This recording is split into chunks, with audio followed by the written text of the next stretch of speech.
शांति। आज तारीख है 7 जून 2021।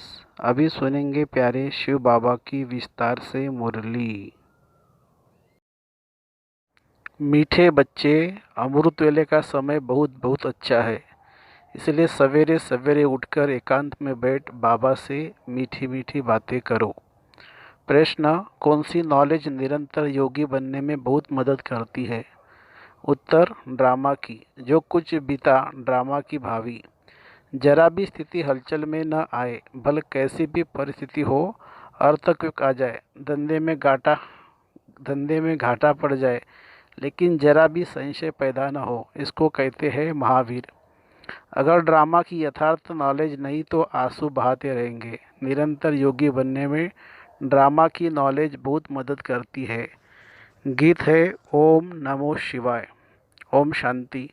बच्चे अब अच्छी रीति समझते हैं, पतित दुनिया का अब अंत हो रहा है, पावन दुनिया की आदि हो रही है। यह सिर्फ तुम बच्चे ही जानते हो, और बच्चों को ही यह डायरेक्शन व श्रीमत मिलती है। कौन देते हैं? ऊंचते ऊंच भगवान समझाते रहते कि पतित से पावन बनना है। यह नॉलेज तुम्हारे लिए है, और तो सब पतित है। यह पतित दुनिया विनाश जरूर होनी है। पतित कहा जाता है विकारी को। बाप समझाते हैं कि तुम जन्म जन्मांतर एक दो को दुख देते आए हो, इसलिए तुम आदि मध्य अंत दुख पाते हो, एक दो को पतित बनाते हो। पुकारते भी है कि हम पतित है, परंतु बुद्धि में पूरा बैठता नहीं है। कहते भी है पतित पावन आओ, परंतु फिर भी पतितपना छोड़ते नहीं है।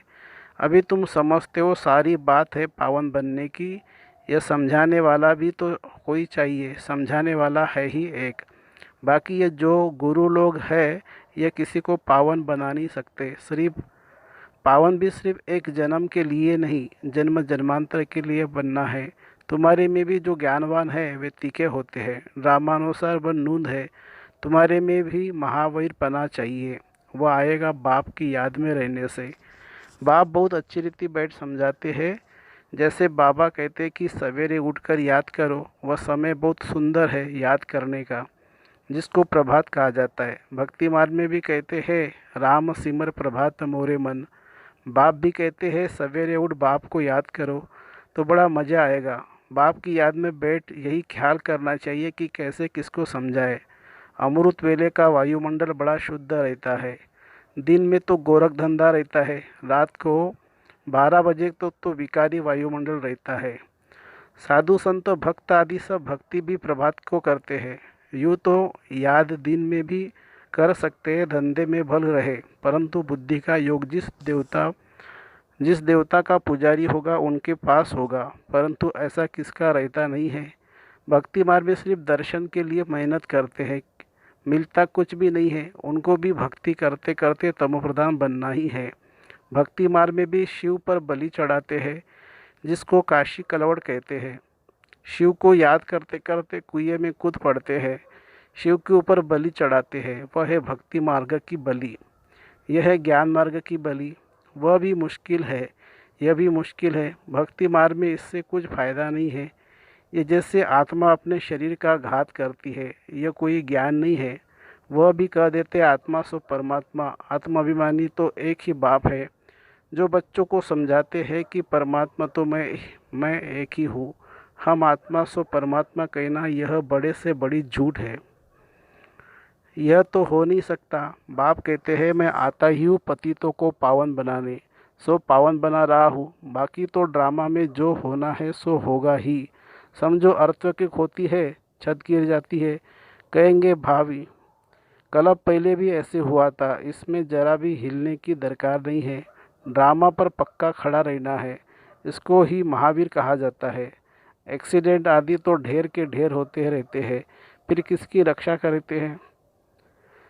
फिर किसकी रक्षा करते हैं क्या? यह तो ड्रामा में नूंद है, ऐसा ही ड्रामा में पार्ट है। जो ड्रामा को नहीं जानते वो देह को याद कर आंसू बहाते हैं। वह कभी शिव बाबा को याद नहीं कर सकते, क्योंकि शिव बाबा से प्यार नहीं है, सच्ची प्रीत नहीं है। बाप के साथ तो पूरी प्रीत होनी चाहिए। शिव बाबा के साथ प्रीत बुद्धि तुम कलब कलब बनते हो। देवताओं को बाप के साथ प्रीत बुद्धि है। देवताओं को बाप के साथ प्रीत बुद्धि थी। ऐसे नहीं कहेंगे कि उन्होंने इस प्रीत से वह पद पाया। वहाँ तो मासूम वहाँ तो मालूम भी नहीं रहेगा। सारे कल्प में तुमको शिव बाबा का पता भी नहीं रहता जो प्रीत रख सको। अभी बाप ने अपना परिचय दिया है। अब बाप कहते हैं कि और सब तो और सब संग तोड़ मुझे याद करो, मुझ एक साथ जोड़ो। यह विनाशकाल तो जरूर है, यह भी तुम बच्चे जानते हो। मनुष्य तो बिल्कुल ही घोर अंधियारे में है। तुम अभी समझते हो हमको तो बाप से पूरा वर्षा लेना है। याद बिगड़ सतोप्रधान नहीं बन सकेंगे।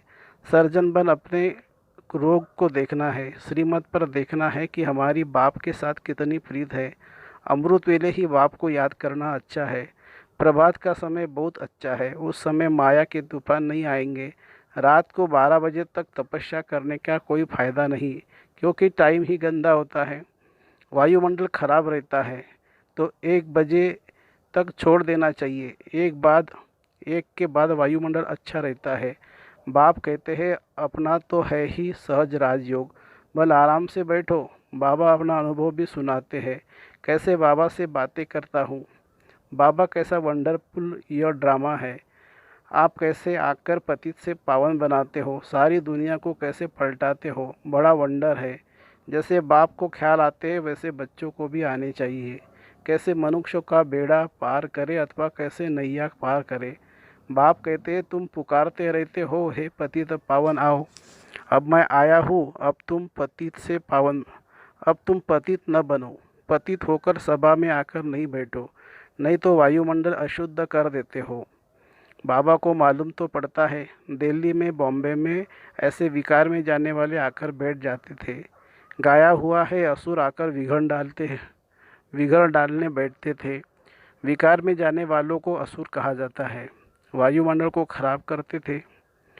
उनके लिए सज़ा बहुत कड़ी है। बाबा समझाते हैं सभी बातें हैं, फिर भी अपना घाटा करने के सिवाय रहते नहीं। झूठ भी बोलते हैं, नहीं तो फौरन लिख देना चाहिए बाबा हमसे यह भूल हो गई, क्षमा करना। अपना पाप लिखो, नहीं तो वृद्धि को पाते रहेंगे और रसातल में चले जाएंगे। आते हैं कुछ लेने के लिए और ही कान कटा लेते हैं। यह भी ड्रामा में पार्ट है। ऐसे असुर कल्प पहले भी थे, अब भी है। अमृत छोड़ विष पीते हैं, अपना भी घात करते हैं और औरों का भी नुकसान पहुंचाते हैं। वायुमंडल खराब कर देते हैं। ब्राह्मणियाँ भी सब एक समान नहीं है। महारथी, घोड़ेसवार, प्यादे सब है। तुम बच्चों को अथाह खुशी होनी चाहिए, बाबा मिला और बाकी क्या। हाँ, अपने बच्चों को आदि को जरूर संभालना है। ऐसे नहीं कि बाबा यह सब आपके है, अब आप संभालो, हम तो आपके बन गए। बाप समझाते कि गृहस्थ व्यवहार में रहते कमर फूल समान पवित्र बनो। कोई भी पतित काम नहीं करो। बस पहली बात है काम की। द्रौपदी ने भी इसी पर पुकारा कि हमको यह नंगन करते हैं। पुकारा भी तब था जब बाप सुनने वाला आया था। बाप के आने पहले कोई भी पुकारते नहीं है। किसको पुकारेंगे। बाबा आया है तभी पुकारते हैं। पतित से पावन बनकर फिर कहाँ जाएंगे। वापिस जाना है, वह तो यही समय है। सबका सदगति दाता लिबरेटर एक ही है। यहाँ तो दुख है, साधु संत आदि कोई भी सुखी हो न सके। सबको कोई न कोई दुख रोग आदि होता ही है। कोई गुरु अंधा लूला भी होता है, जरूर कोई ऐसा काम किया है तब तो अंधा लूला आदि बनते हैं। सतयुग में कोई अंधा लूला आदि थोड़ी होगा। मनुष्य थोड़ी समझते, बाप ही आकर समझाते हैं। बाप ही ज्ञान का सागर पतित पावन है। बाकी तो सब है भक्ति। वह भक्ति मार्ग ही अलग है। वह है सीढ़ी उतरने का मार्ग। उतरने में, जीवन बंध में आने में 84 जन्म लगते हैं और फिर 1 सेकंड लगता है जीवन मुक्त बनने में। अगर उनकी मत पर चल बाप को याद करे तो नंबर वार तो है ना। कहते हैं हमको फलानी टीचर मिले तो अच्छा है, तो ज़रूर खुद कमज़ोर है तब तो कहते फलानी को 2-4 मास के लिए भेज दो। बाबा कहते हैं यह भी भूल है। तुम ब्राह्मणी को क्या याद करते हो, जबकि बाप सहज बात बताते हैं। सिर्फ बाप को याद करो और स्वदर्शन चक्र फिराओ, औरों को भी समझाओ। इसमें ब्राह्मणी आकर क्या करेगी। यह तो सेकंड की बात है। तुम धंधे धोरी में यह भूल जाते हो फिर भी ब्राह्मणी यही कहेंगी मन मना भवो। कई बुद्धू लोग समझते नहीं है, सिर्फ कहते हैं ब्राह्मणी अच्छी चाहिए। ज्ञान तो तुमको मिला है ना। बाप और वर्षे को याद करो। देहाभिमान को छोड़ो। यह हमारा सेंटर है, यह इनका सेंटर है, यह जिज्ञासु यहाँ क्यों जाते हैं, यह सब देहाभिमान है। सब शिव बाबा के सेंटर से, हमारा थोड़ी सेंटर है। तुमको यह क्यों होता है कि फलाना हमारे सेंटर पर क्यों नहीं आता। कहा भी जाए, बाबा हमेशा कहते हैं कोई से भी मांगो नहीं। यह समझ सकते कि बीज नहीं बोएंगे तो मिलेगा क्या। भक्ति मार्ग में भी दान पुण्य किया जाता है। तुम सब भक्ति मार्ग में ईश्वर अर्थ इनडायरेक्ट करते थे, फिर सन्यासियों को भी बहुत देते नहीं।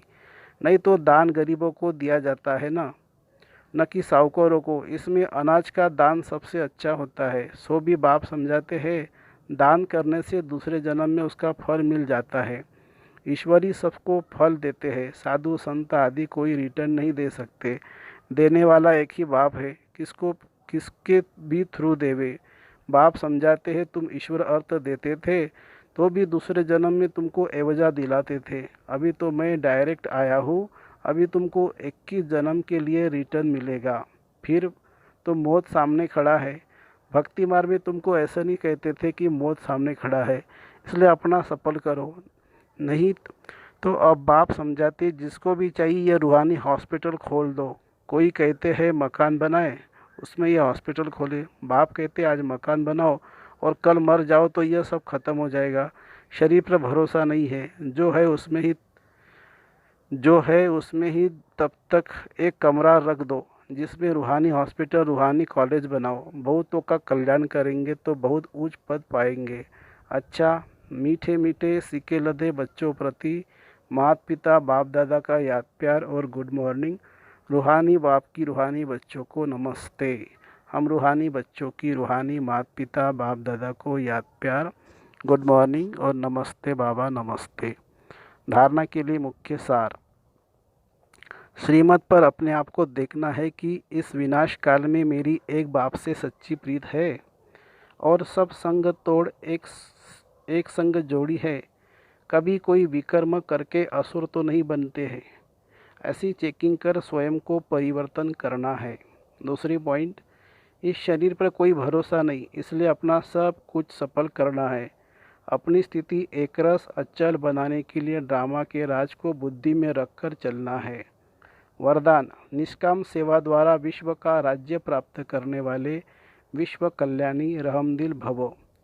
जो निष्काम सेवाधारी है उन्हें कभी यह संकल्प नहीं आ सकता कि मैंने इतना किया, मुझे इससे कुछ शान मान व महिमा मिलनी चाहिए। यह भी लेना है। दाता के बच्चे अगर लेने का संकल्प भी करते हैं तो दाता नहीं हुए। यह लेना भी देने वाले के आगे शोभता नहीं है।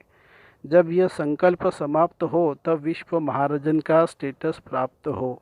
ऐसा निष्काम सेवाधारी बेहद का वैराग्य ही विश्व कल्याणी रहमदिल बनता है। स्लोगन है, अपनी गलती दूसरे पर लगाना यह भी परचिंतन है। अपनी गलती दूसरे पर लगाना यह भी परचिंतन है। अच्छा, ओम शांति शांति शांति। शुक्रिया बाबा, शुक्रिया। Thank you Baba, thank you.